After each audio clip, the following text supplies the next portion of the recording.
of my executive courses, a man in the class told me during the break that he had been diagnosed with Asperger's syndrome when he was a freshman in high school. Asperger's syndrome is described by many therapists as high-functioning autism. Dave was extremely smart, but had difficulty reading social cues. Dave's high school counselor was discouraging and suggested that Dave pursue a degree in zoology. However, Dave wasn't interested in zoology. Dave always saw himself as a businessman. The counselor said the deck was stacked against him. So Dave went on a mission to improve his ability to relate to people. He took communication courses. He hired a coach. He did improvisational acting and learned how to ask questions in conversation. Dave would say to his team, "Some people have diabetes. Some people have asthma. This is what I have." Bram Cohen, CEO of BitTorrent, was diagnosed with Asperger's when he was 28 years old. The diagnosis opened doors for him, and he learned how to detect and mimic human expressions, follow social cues, maintain eye contact, and add information to his social algorithm. What's the point of both of these stories? Both Dave and Bram were able to overcome nature through practice, learning, dedication, and motivation. An enduring question when it comes to leadership is, are leaders born or are they made? There are two dominant theories. Entity theory, also known as trait theory or the great man theory of leadership, argues that leadership is a trait or set of abilities that one is either born with or not. Incremental theory argues that leadership is not a trait, but rather an acquired skill and is highly influenced by the environment. Now look, I'm not saying that DNA doesn't matter.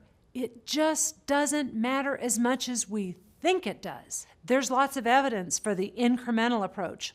Let's consider some examples.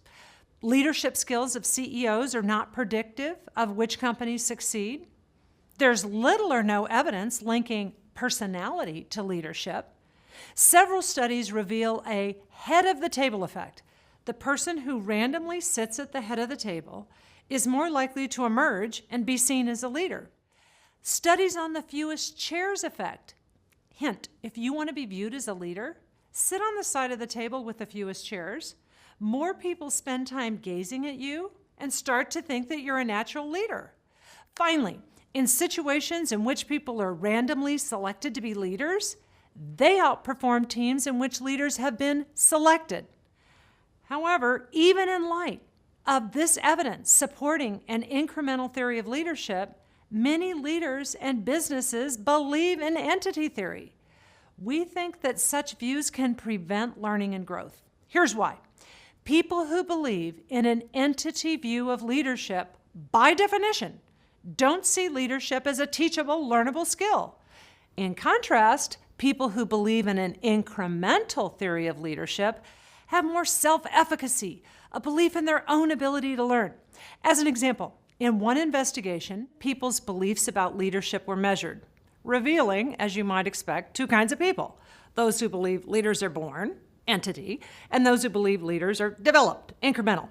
The result of Crystal Hoyt's study revealed that people who held incremental theories were more confident, less anxious, and less depressed than those with entity theories of leadership. And perhaps most important, they outperformed those who held entity views. Okay, let's sum up. There are two fundamental beliefs about leadership: entity and incremental, corresponding to nature versus nurture.